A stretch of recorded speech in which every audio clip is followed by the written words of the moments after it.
মঙ্গলাকে তো সবসময়ই পরীক্ষার মুখে পড়তেই হচ্ছে, কারণ হচ্ছে যেখানে দুষ্টুরা মানে নিজের শক্তি ছড়াচ্ছে, সেখানে তো অবশ্যই মঙ্গলাকে পড়তেই হবে প্রবলেমসের মুখে।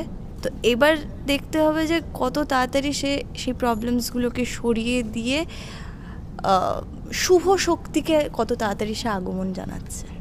একদমই। রুদ্রর বাবা কবিরাজ হয়েও যেখানে রোগ সারাতে পারলো না, সেখানে মঙ্গলা ভগবানের প্রতি বিশ্বাস রেখে কি রোগ নিরাময়ের পথে পৌঁছতে পারবে কি মনে হচ্ছে? ভগবানের উপর বিশ্বাস রাখলে যে কোনো কিছুই সম্ভব। আমার মনে হয় খারাপ পথ বেছে নেওয়াটা কখনোই মানে শর্টকাট কখনোই উচিত না বেছে নেওয়া। তো আমরা এখন অবধি যেটা দেখতে পাচ্ছি, মঙ্গলা দুর্গম পথ পেরিয়ে ওষুধ আনতে যাচ্ছে, তো এরপরে কি নতুন কিছু চমক থাকতে চলেছে ধারাবাহিক? হ্যাঁ, অবশ্যই থাকবে। এটা আমাদের কাজ যে দর্শকদের প্রত্যেক দিন প্রত্যেকটা সপ্তাহে কিছু নতুন মোড়, কিছু ভালো মুহূর্ত তাদেরকে গিফট করা, তো অবশ্যই থাকবে। আর এইগুলো সব দেখার জন্য তো মঙ্গলময়ী মা শীতলা দেখতেই হবে। একদম। তো আমরা রুদ্রর বাবা দেখতে পাই ভীষণ দর্প, যে সে একজন বড় কবিরাজ। তো কবিরাজ হিসেবে এই দর্পটা রাখা কি বাস্তবে ঠিক, তোমার কি মনে হয়?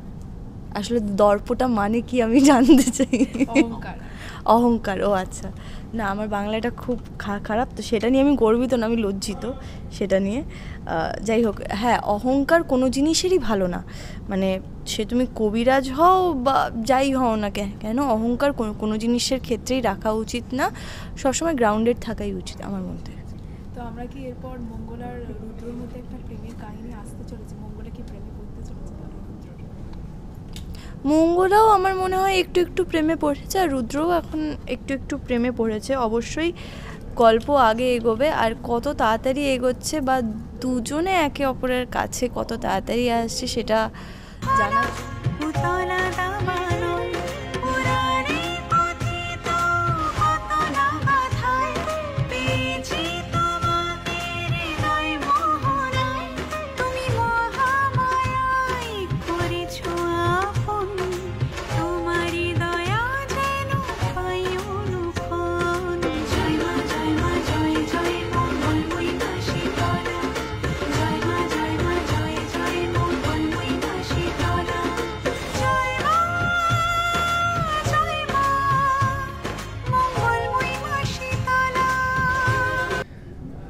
পরীক্ষা, ভীষণ পরীক্ষা তার।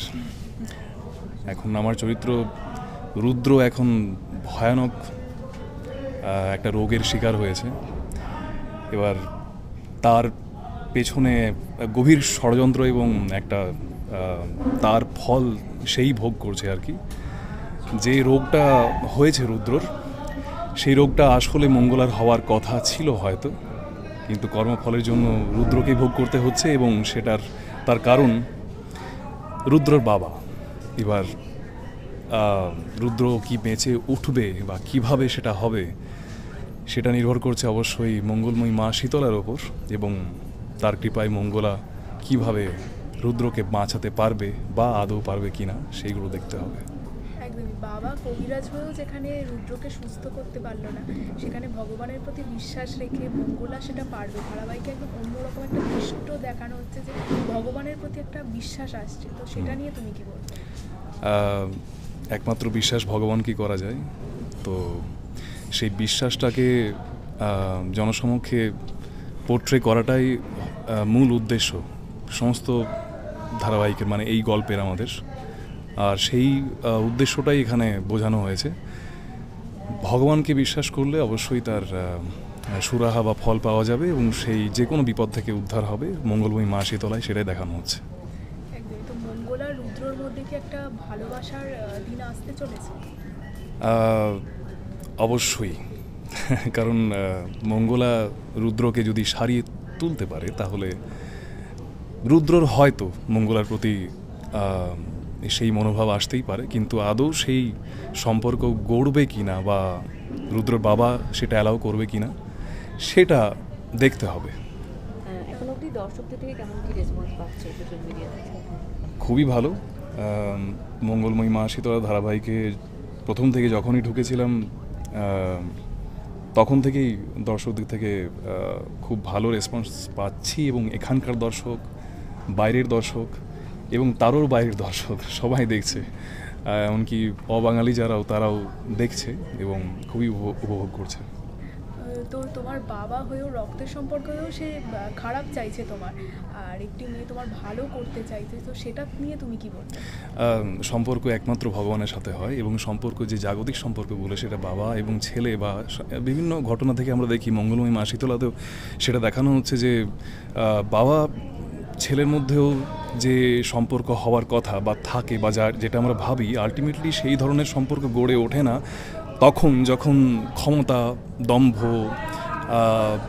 অহংকার এগুলো মাঝখানে চলে আসে, স্বার্থ চলে আসে, স্বার্থ সিদ্ধি জায়গাটা চলে আসে, বাবার স্বার্থ অন্য জায়গায়, অন্য কিছু লাভ করার জন্যে। তো সেখানে মাঝখানে যদি সন্তানও চলে আসে, সেইটাও হয়তো স্যাক্রিফাইস করতে হয় বাবাকে বা হচ্ছে। সেই ধরনের জায়গাতে বাবা এখন আছেন, তার চোখের সামনে যে সন্তান হারিয়ে যাবে বা মারা যাচ্ছে বা মারা যাবে, সেটাও বাবা হয়তো মেনে নিতে পারছে না, কিন্তু প্রচণ্ড কষ্টকর। কিন্তু বাবার অন্যদিকেও তিনি বদ্ধপরিকর, তার দম্ভ বা অহংকার বা যা কিছুই, তো সেটার জন্য দেখতে হবে মঙ্গলময়ী মা শীতলা। তুমি দর্প অহংকারের কথা তুললে, তো সেক্ষেত্রে কবিরাজ হয়ে আমরা জানি লোককে সুস্থ করা তার একটা কর্তব্য, সেখানে সেই কবিরাজ পর থেকে দর্প আসছে, এটা বাস্তবের সাথেও কি অনেকটা মিল পেয়ে যাচ্ছে আগেকার দিনের ঘটনার সাথে? হ্যাঁ, শুধু আগেকার দিনে নয়, যে ঘটনা এখানে মঙ্গলময়ী মা শীতলা দেখানো হচ্ছে সেটা সমসাময়িক সমস্ত প্রেক্ষাপটে এটা হয়ে থাকে।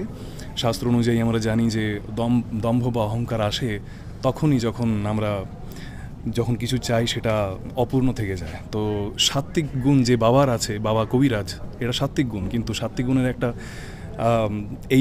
একটা প্রবলেম আছে শাস্ত্র অনুযায়ী, যে সাত্ত্বিক গুণে যদি মনে করেন যে আমি কবিরাজি, আমি সবটা জানি, এবং সেই তখন দম্ভ বা অহংকার চলে আসে, সেইটাই দেখানো হচ্ছে এখানে।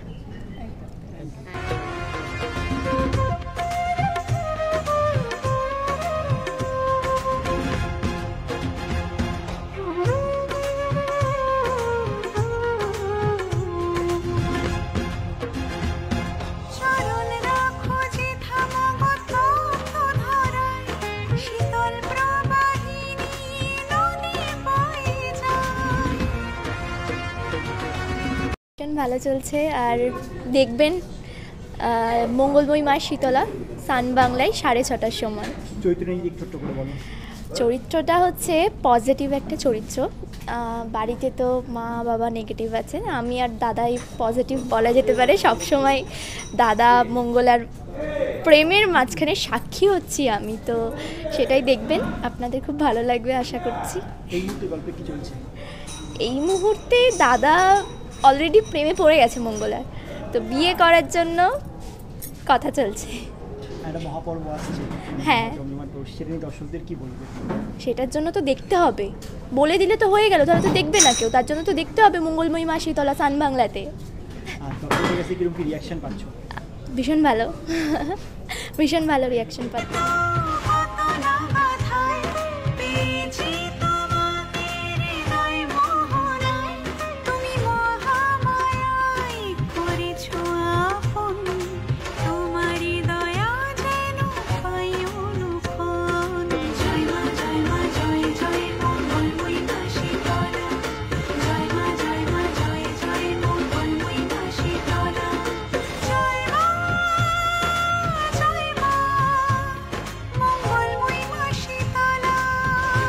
দেখুন, এখানে যদি শেয়ার করে দিই, চলছে অনেক কিছুই চলছে, মানে আপাতত যাতে রুদ্রর সাথে মঙ্গলার দূরত্ব বজায় থাকে, কোনোদিন দেখা না করতে পারে, তাদের দুজনকে আলাদা করে দেওয়ার একটা চেষ্টা চলছে, মঙ্গলার বিয়ে অন্যত্র ঠিক করে।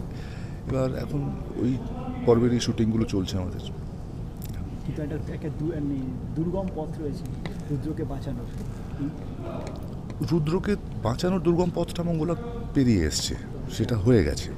এখন মানুষের জীবনে তো একটা ক্রাইসিস হয় না, আমরা গল্পের মাধ্যম দিয়েই মানুষের জীবনের ওঠাপড়াগুলো আমরা দেখাই। তো সেই জায়গায় দাঁড়িয়ে এখন মঙ্গলার জীবনে আর রুদ্র জীবনে কোন কোন দুর্গম পথ পেরোবে সেগুলো নিয়ে এখন আমাদের মধ্যে চলছে শুটিং। এখন যেমন আমাদের রুদ্রকে বাঁচানোর পর্ব শেষ হয়ে গেছে, সেই দুর্গম পথ চলা শেষ হয়েছে মঙ্গলার। এখন বিশ্বাস করি যে মঙ্গলা রুদ্রকে বাঁচাতে পারবে না। কারণ বাবা ঠাকুরের গণনা অনুযায়ী, বাবা ঠাকুরের নারী শাস্ত্র দেখে যেটা বাবা ঠাকুর জেনেছে, বুঝেছে এবং যে বিধান দিয়েছে যে রুদ্র আর নেই, ও পরলোকে এগিয়ে গেছে, সেখান থেকে কিভাবে মঙ্গলা তাকে ফিরিয়ে নিয়ে আসবে তারই লড়াই এখন চলছে। তো সেদিকেই আমরা যাচ্ছি, দেখতে থাকুন, নিশ্চয়ই জমজমাট পর্ব আরও আসতে চলেছে। যেহেতু অন্য ধারার একটি ধারাবাহিক, তো দর্শকদের থেকে কেমন কি রেসপন্স পাচ্ছ? আমি তো সবে শুটিং করা শুরু করলাম, মানে যা দর্শকদের রিপার্কেশনস পেয়েছি সবই চ্যানেলের থ্রুতে পেয়েছি এবং সেটাও যথেষ্ট ভালোই পেয়েছি এবং অবশ্যই আমরা সেটা টিআরপির মধ্যেও দেখতে পাচ্ছি। কাজেই আশা করব এটা দিন দিন আরও ওপরের দিকে যাবে। বিরূপাক্ষ সেটাই বিশ্বাস করে, কিন্তু আমরা সবসময় জেনে এসেছি যে অসতের ওপর সত্যের জয় বরাবরই হয়ে এসছে। এক্ষেত্রে দেখা যাক মঙ্গলা পারে কি পারে না।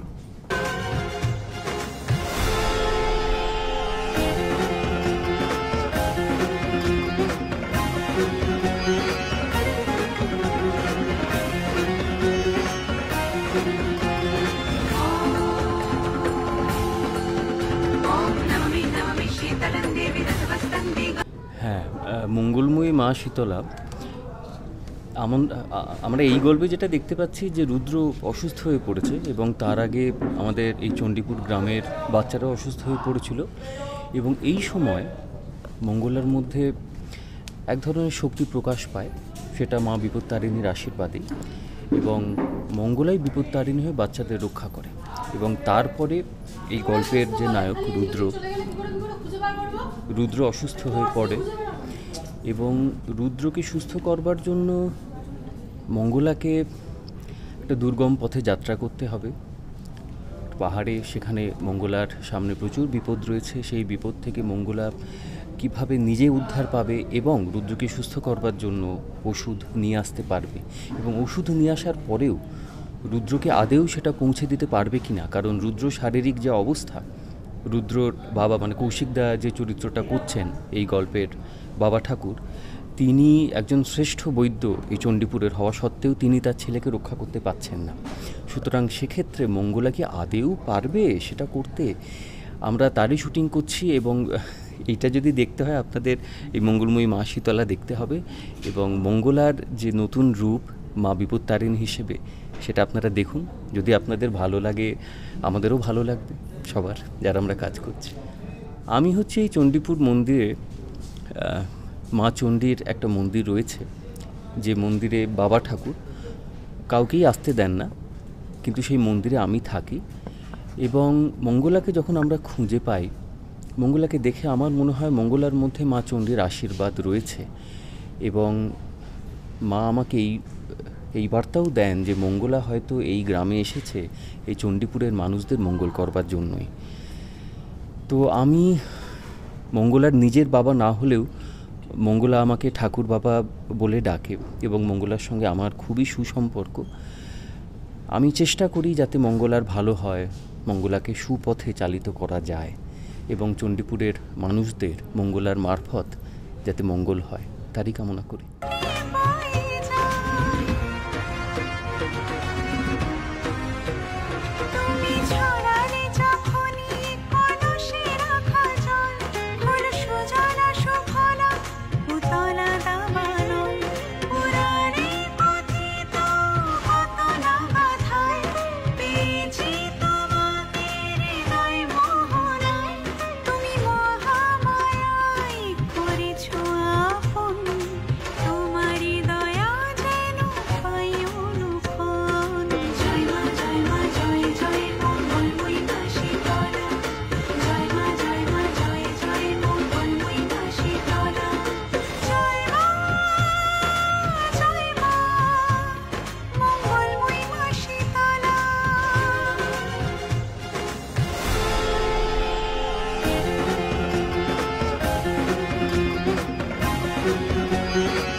शीतलं देवी रसवस्तं दिगम्बरीं आचरिक शीतमस्तक ॐ नमः शीतलं देवी